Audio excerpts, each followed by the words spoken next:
Lawrie Goes Loco is sponsored by the Foxfield Railway. Hello everybody and welcome back to LMM. And if you're enjoying what you're seeing on the channel at the moment, how about giving this video a like and maybe subscribing to the channel to help us grow and perhaps even check out our Patreon.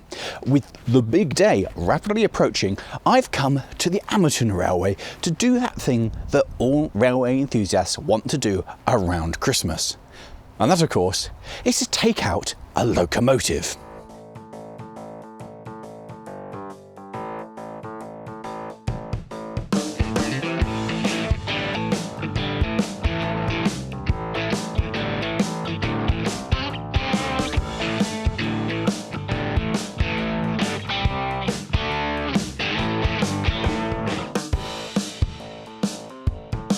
Behind me is the unmistakable shape of a Kerr Stuart Wren, although this one isn't.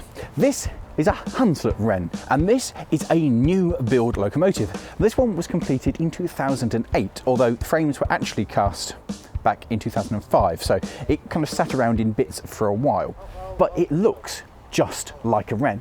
It looks exactly how a Kerr Stuart Wren should look, and that's a good start. And these things are wonderful. They are instantly recognisable as one of the most common narrow gauge locomotives. These things went everywhere. If you needed a small steam engine to work around a small yard, absolutely perfect. Super contractors locomotives. You see, it weighs something like 4 tons, which means if you needed to move it from site to site, it's an ideal locomotive. Now, excluding all of that, it is a wonderfully proportioned machine. As steam engines go, that is exactly the kind of thing you think when you describe a steam engine. It's just perfect. The long chimney, the short tank, the short wheelbase and tiny wheels, it all comes together and just makes this a wonderful thing to look at, which is also, amazingly, rather useful as well. It's rare to get the two things side by side, something that looks beautiful, but it's actually a really useful thing. And this one, particularly in its finished livery, looks delightful. I love the little bit of lining that just makes the whole thing pop a little bit more. And also I like the lamp. These things didn't normally have a lamp bracket on the front, but this, it just makes it, doesn't it? It brings the whole thing together. The high chimney and the high cab also come together. If you were to describe it, it would sound almost comical, but in the flesh, or in the steel, it just works. It's absolutely brilliant. Now, the fact that this is a Hunslet isn't actually that unusual, because back in the day when Hunslet acquired Kerr Stuart, they managed to get permission to build some more of the Wren design. So under Hunslet's name, 4 more Wrens were built, adding to a grand total of 163 of these things built.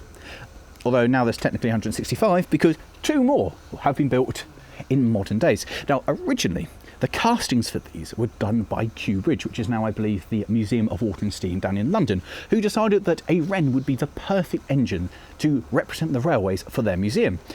And they thought that if they had 3 sets of castings made, they could then sell on those other castings to be other locomotives, and that would help cover the cost of building their own engine. This one was built by Stapfold, who at that point had acquired the Hunslet name.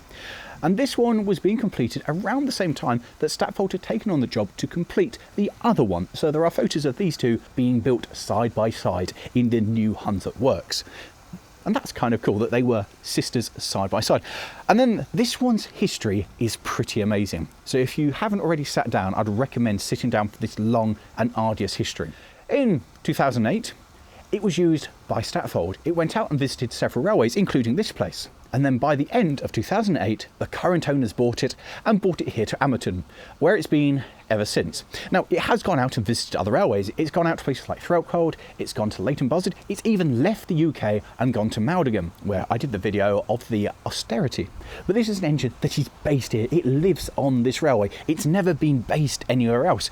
This is very much its home railway. And I think that's really nice. Have an engine for pretty much where it was bought to run. And for what they do here at Amerton, it's absolutely perfect. It's not too big, but it will still pull everything. It's very economic. It's just the perfect size engine. The single biggest change that this engine has had through its illustrious career has been the name changed. When it was new, it was known as Howard, but having been bought by its current owners, they changed it to be Jennie to reflect one of the family members, which has been a real nice touch. And that basically concludes the big changes that this thing has had. It's basically as bought. The design that would go on to become the Wren first kind of came about in 1905. That was the first instance of an engine being called the standard Wren, although it looked very different to this. The boiler was lower, and actually the list goes on. It doesn't actually look anything like the Wren we consider a Wren today. But since then the design kind of evolved, the boiler got brought up, things changed, the valve gear changed, lots of things changed. But it's always been a Wren, all the way up to 2008, which represents a massive amount of development where not that much has changed, because it always goes back to being a diminutive little engine. Why change something that works so well? This thing weighs about 4 tonnes, and with its 6x9 cylinders and its 1'8" driving wheels, they're so tiny, it has a tractive effort of about 2016, whatever it is we measure tractive effort in, which translates roughly into about 28 horsepower, which translates into real terms of it will shift anything here at this railway. This engine, being a new build, has several newer techniques employed. For instance, the tank is entirely welded and the rivets on the side are fake, but they do make the whole thing come together. Without those rivets, it would look weird, and I love the fact they're there because it just makes it look proper. And that's the best thing about this. For a brand new engine, it looks proper. It is a proper Wren. So with that, let's go back in time to this morning when it was still light and go and do some of the prep. But first, whilst you've been watching Lawrie Goes Loco, have you ever thought, I really want to do what he gets to do? Well, I've got good news for you, because the Foxfield Railway offer a driver experience course where you'll be welcomed up onto the footplate, where you can sample one of these amazing engines close up and get a sense of the sheer power and magnificence that they present. It's a treat for all of the senses. Not only do you get to feel the power of the regulator, but you'll feel the heat emanating from the fire beneath you. And believe me, being on the footplate is one of the best experiences that this world has to offer. And it's not just the driving. You'll be shown how to swing a shovel and how to fire a steam locomotive, all under the watchful eye of our experienced volunteers, who will tell you everything that you need to know and keep a watchful eye on you. And just think, this could be you driving a full-size steam locomotive. And that's not all. As part of your day, you'll be taken up into our signal box and shown how a railway works safely. Absolutely no experience is needed, so check out the link in the video description to book. And to help me out here at LMM and to keep up to date with things that are going on at the railway, sign up for the newsletter, remembering to click the You Found Us Through LMM to let them know that you found them through me. And with that, on with your regular content. But before I could actually get on with the prep, I had to drag Jennie out from the shed using one of the battery electric locomotives that I had a day on during the summer. And if you want to see how that day went, how about clicking up there for the video.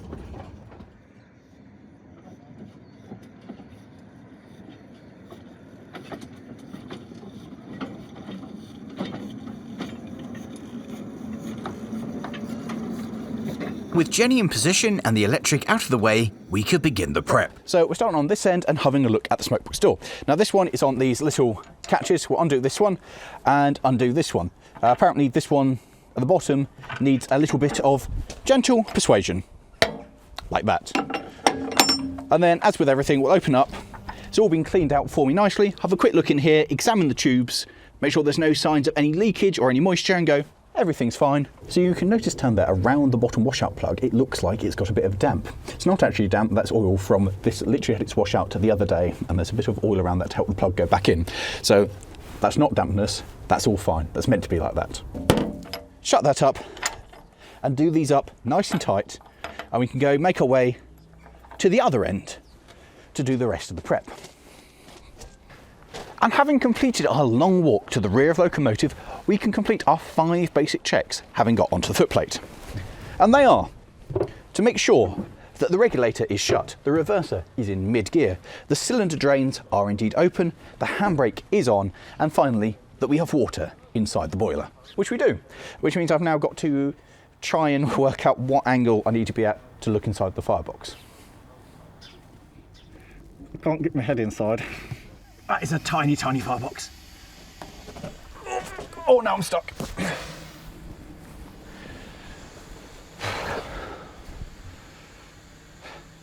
Having inspected the firebox and being happy the fuse core plug is still there and everything in there is in good condition, it is a very tiny firebox, and having picked up a new bit of makeup to improve my look, I'm ready to light the fire in this engine. So we're going to do this in a slightly different technique. I'm going to open up the fire hole door, going to take our rag and set fire to it. And then we deposit that inside an empty firebox. We'll then add ourselves another flammable rag into the box, and now we'll start doing the standard technique of just very carefully placing some wood on top of our burning rags. Now, as normal, the positioning of these pieces of wood is crucial to a good fire. Just throwing these pieces in higgledy-piggledy will not a good fire make. Every piece of wood needs to be placed carefully with years of experience to know exactly how it will burn to the corresponding piece of wood. And with the wood now caught, I can add a little bit of coal to this, just like that.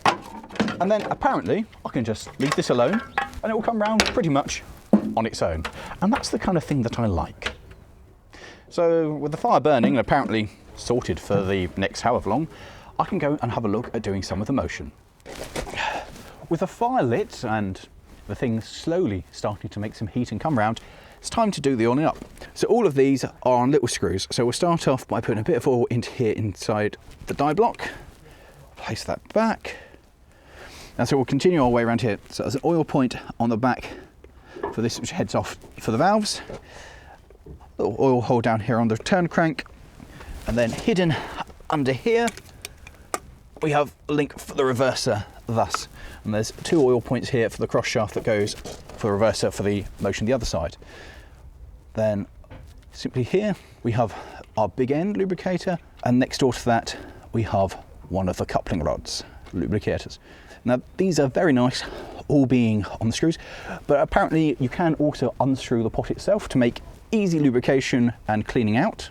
But it does mean that if you're not paying attention, you can unscrew the whole reservoir and make a terrible mess everywhere. As we go across, put a bead across the brake hangers, and now step forward over to here and do the cross head. Fill that up with just a nice big reserve. Where I've parked this is a terrible position because I've managed to hide this one behind the crosshead itself. So that was poor planning on my behalf. That's the other coupling rod just in there, like so. And then we have our little end just in here, so it's push the spout in and just give it a couple of good pumps to make sure we've got it in the divot in there. A little bit of oil in here just before the valve spindle, just a drop across there on the mechanical lubricator. So that completes the motion. Obviously I've got to do the other side, but it's exactly the same as this, so there's no point in showing you because it's the same.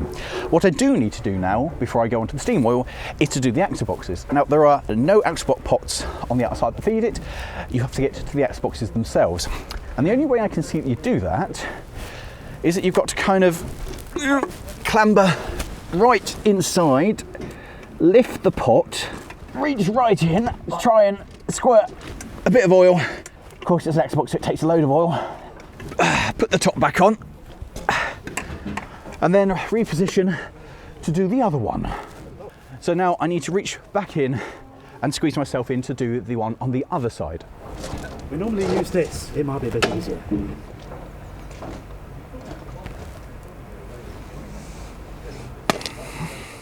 Armed with the proper equipment, I made short work of filling up the other axle box. It's amazing how easy it is when you have the right tools.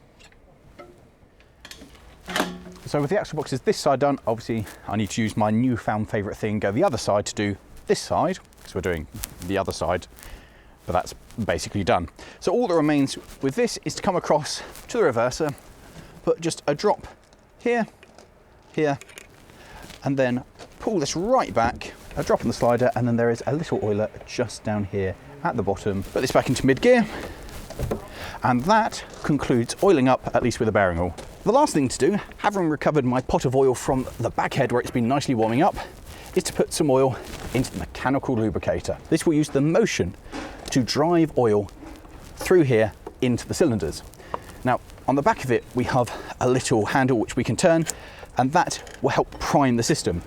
And when we see oil coming over the top inside the little triangle, we know that it's actually pushing some oil through the pipework to the cylinders. The idea of doing this is to make sure there is actually some oil inside the cylinders when we start. If we don't do this, the first few movements, until the motion has got time to move the ratchet inside, will mean that it's running dry, and that's bad. To ensure we actually do have some oil at the start, we have these onions on top of the cylinders as well. So we'll open that up and pour a little bit of oil down into these, and so that will definitely ensure that we have some oil inside the cylinders, and that's good because it will keep all the moving parts nicely lubricated so they do the slidey rather than not being lubricated where they do the not slidey, and that's bad. And then finally, the last thing to do with the other can is to lift this here on the piston rod itself and put a couple of shots of oil in here just to lubricate the piston rod. And then finally, I've got 1 drop of oil to put down in the cab. There's a divot just here behind the regulator to put a single drop of steam oil. And that is the prep complete. Obviously, I've got to go and do all the bits on the other side that I've not shown you, but A, we're not going to get a camera in there, and B, it's the same.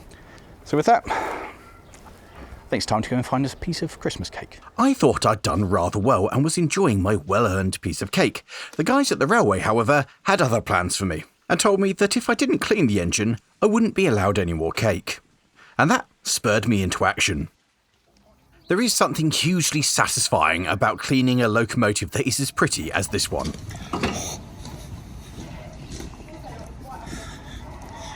I don't know why I did that. I've never breathed on it before. I'd go need more peak. So having done a superb job of cleaning the locomotive, there's nothing else to do apart from wait for it to come round, which is a perfect opportunity to take you through some of the controls here on board the flight deck. Now, this is such a wonderfully diminutive locomotive that I don't even need to board the flight deck to take you through the controls here. So starting here, we have the reverser. I have the train brake, which has been put here. Now, obviously, the original Wrens didn't have air braking. This is something that's been added in modern days when this one was built to be able to operate passenger stock. It's also got the air brake gauge built in there, and I actually really like how that's done. It's been done in a very sympathetic way and looks like it's meant to be there without ruining the look of the original engine. Here and over there, we have the water feeds for our injector, with the steam feed being here and here. The original engines had backhead injectors mounted on the side, so you had to really reach all the way over here somewhere to operate the injectors. This one's been modified and brought up to date to make it just more pleasant to operate. It has a stepped floor, so the footplate is on multiple levels. The frames come all the way back through the footplate, so it's a wonderful thing to have here, that you have a little enclosed space and you have to step up and over through it. It's a wonderful thing to bang your toes on. In here, we have the damper underneath the firebox and the cylinder drains on this side. Obviously, the fire hole door that you're familiar with is here, and the gauge frame with the isolator top, bottom, and the drain here. The Wren only has 1 gauge frame, because why would you need 2? So on the other side, we have a pair of test cocks. These work by opening them a little bit, and if you get a dribble of water and steam coming out, that means there is water at least above it. If only steam comes out, water is not there. They're pretty simple. And bear in mind, back in the day, this is what we would have on very early engines, was just a series of test cocks to go, water is somewhere there. And then we moved on to this newfangled glass design. The regulator is here in the middle, and we have 2 whistles. The first one is the original position right here, which is perfect for deafening yourself as you're going along. To avoid this, we have a second whistle positioned outside the cab. So we've got 2 whistles, so hopefully I can do the Great Western 2-tone thing going on. Up there, we have the pressure gauge, and then round there, we have the control for the blower. Coal is kept down in there. Obviously, originally, both sides would have taken coal, but this one is now some of the air apparatus and a nice storage area. And then finally, we have the handbrake down there. It is a steam engine at its most basic. It's wonderful. There's nothing that you don't need on it. Everything is nicely laid out, and of course, visibility is absolutely superb back here because there is nothing here. Looking forward, well, the tank itself is quite large, but you can lean out quite happily to see the front cylinders, giving you wonderful visibility for being able to buffer up and drive this thing around. It's such a lovely little engine that you can see around, and visibility is superb. These things were designed to be single-manned. You would chuck a load of coal in, do a little bit of shunting, chuck a bit more coal in, do a bit of shunting, maybe put some water in. So having 2 people on this is maybe a little bit cramped. But certainly the fact there's no back to it makes it nice and airy. And frankly, I am really, really excited to take this out for a run because I love these little things. If I was ever going to have an engine, this is the kind of thing I would really like. And with steam up, the good people at the Amerton Railway found me a train and it was time to head out on the line.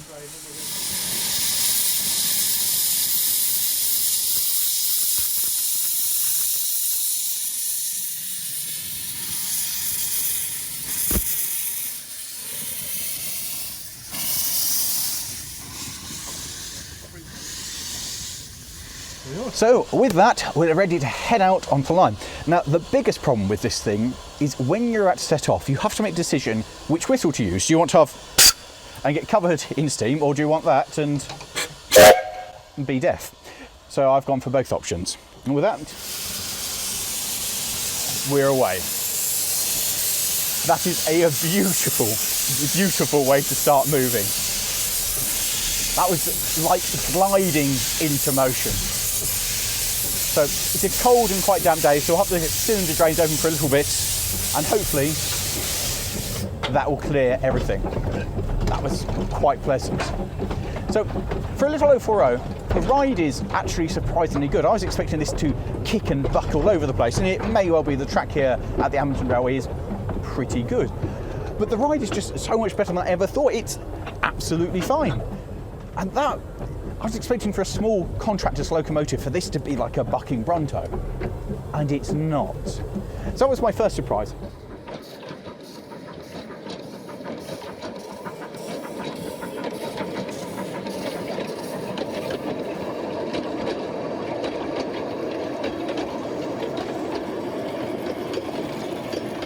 The second one is not a surprise to anybody else, that immediately I want one of these. I've never had such a strong desire to go, oh, you know what, this would be absolutely perfect.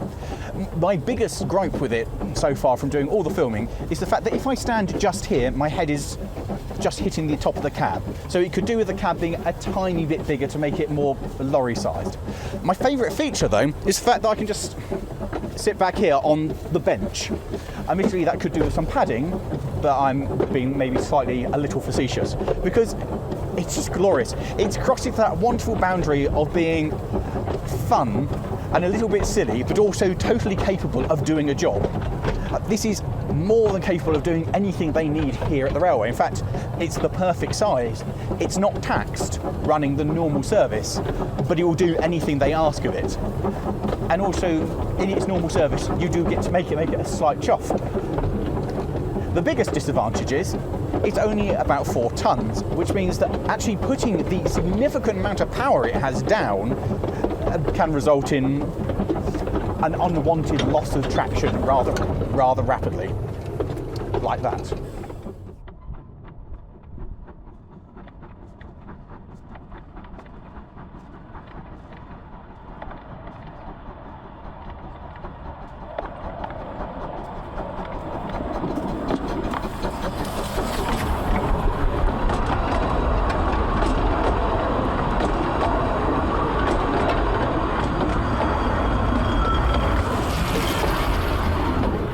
And then it will rather separate the men from the boys of whether or not you can get it back onto traction or not. The bark on this is well, as it has such a long chimney, it gives this lovely, lovely noise. It's got a very old school steam engine sound. It doesn't sound like an express engine, it's just a proper little engine. And I love it. Obviously, visibility forward is fantastic. You've got the flat off the top of the tank, and then in front of you, everything. And all you do is lean slightly out the side, and oh yeah, I can see everything else going on over there. It's just delightful. Coming from a bigger engine background, the gauge frame is very small, and I do keep looking down at it and realising that you've only got about that much water between being absolutely brimmed and empty. So you do have to keep on top of that a little bit more than you would a bigger engine. On the other hand, it is just tiny. It's such a wonderfully small little machine.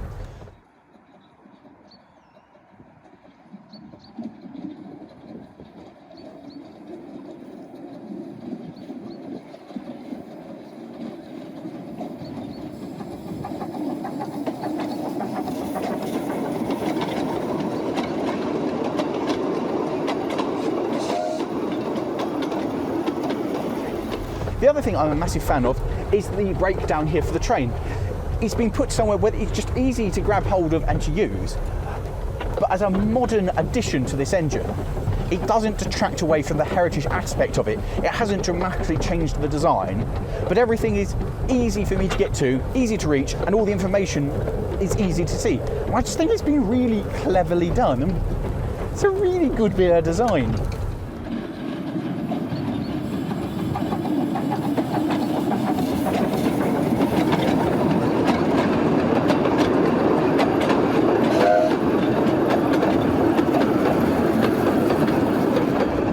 Obviously, when the weather is less ideal on a day like this is becoming to be. This cab isn't so much for cab as a sunshade. It's very good in the middle of summer to keep the sun off you. But when the weather turns less pleasant, this cab isn't really much cock at all. It will maybe weather some of it, but if it's wet outside, you're going to be wet. That's just going to happen. The handbrake is also surprisingly effective, considering it's only working on one axle. It stops this thing remarkably well, and I am genuinely impressed. I also love the front of the cab, the fact that all I have is one extra whistle and the pressure gauge. So there's nothing else there cluttering up, there's nothing away to take away from the joyous sensation of driving this little thing. Because this is the kind of engine that you just want to do more on. I want to see what it will do. I want to take it other places. I want to load it up with more and see what I can make it do. It's about as perfect as you can get on the 2-foot gauge for something that you yourself could have. This engine makes me go, I could have one of these, and I could take it places and do things with it, and it would be glorious. I don't think I've ever been more jealous of an owner of a locomotive, because it's just so delightful. In fact, the owner says that he's never had anybody get on the engine and not like it, and that's pretty high praise to have. That's got to be a high point, that whistle is superb. This one I'm yet to make a sound out of. Oh, there we go. Yeah, that's quite sure. There's a reason there's one outside the cab.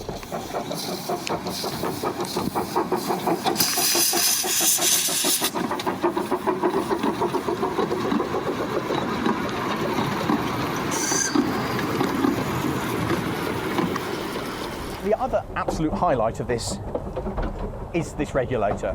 It's so beautifully smooth. You just nudge it and the thing responds. The amount of control over it is just fantastic. It's got to be, I mean, I'd expect it from a new engine. That's one thing I would expect the regulator to be good, but it exceeded my expectations. It's just a joy. And that's this entire engine. It's a joy. It's just a happy little thing. It makes you happy to be on the footplate of. It makes you happy to be driving it. It makes you happy just to see the thing go for a trundle and go past. It's just a happy machine. It puts a smile on your face, and that's exactly what something like this should do. Is it should make you happy. It should make you smile. And what's most interesting is for something that is a new machine, a brand new steam engine, it doesn't feel brand new. It certainly feels well put together and well looked after, but I don't feel like I'm on a new steam engine. I feel like I'm on a Wren. It doesn't feel new, it feels proper. And that's what you sometimes lose with a new build machine. It sometimes doesn't feel like a heritage machine, whereas this feels like a heritage machine in the best possible way. It feels a proper steam engine. This does the Kerr Stuart name proud. And on that note of it being good, everything on it's perfect. The whistle has a slight leak on it. Apart from that, it's beautifully in time. Nothing clatters, nothing bangs. Everything's tight across all of the moving parts. It's so nice to be on an engine that you go, actually, it doesn't need anything doing. It's just good. It's in remarkably good condition. And again, I would expect it from something that is new. But it's phenomenally good. And as I said before, I'm so jealous of it. It's just brilliant. Although I do want a better cab, because that's starting to get a bit wet now. That's definitely wet. But listen to that, the regulator's shut, we're going along. There's nothing. There's no noise, no clattering, no banging. It's just so good. I want this so much. I really, really want this. I wonder if I can get it in the Mini to go home with it.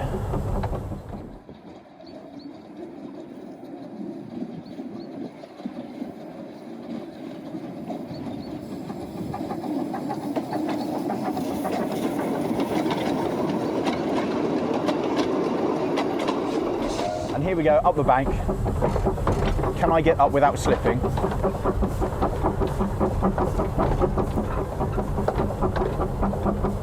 That sound is wonderful. It's got one of the cleanest and nicest barks. And it sounds bigger than it is because it is a tiny engine, but that bark makes it feel like Still an industrial, but a bigger industrial than it actually is. I love it. Oh, that echoes. Absolutely love this. This is coming home with me. The owner might have something to say about that, but it's definitely coming home with me.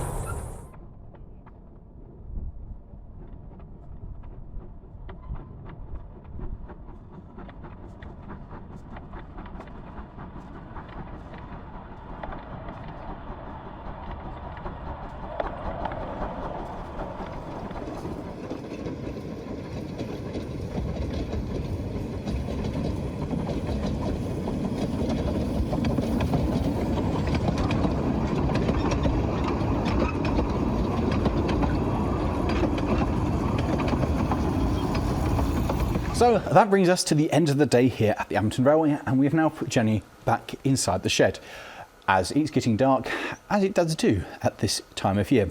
And that's a real shame, because if the lack of light hadn't stopped play, I would have quite happily driven this for many, in fact, until darkness stopped played again. Like this, the only thing that would have stopped me this would have been running out of coal or water, or the fact that we physically can't see outside anymore. It is absolutely superb, and honestly, it's my favourite narrow gauge engine that I've driven. It's just so much fun, and I genuinely want it, and have on more than one occasion today thought about if I could distract the owner long enough to be able to take it away. It's fantastic. It's perfect. It's perfect for what it wants to do here. What more can you say? I want it. I really, really want it. So if you want to come and see this for yourself and come see the railway, check out the website link in the video description to find out more about the Amerton Railway, or how about coming and getting involved and get to be one of the volunteers looking after and operating this fine machine. They're always looking for more volunteers, and they're a really friendly bunch. So information in that is in the video description. And with that, thank you all very much for watching. I want to drive it more, but I can't. So that's that. If you have enjoyed this one, how about clicking somewhere over there in the video description where we visited the Amerton Railway, or down there for my review of the Ruston when I came here before. On that, well, oh, Merry Christmas and all that. Ta-ra.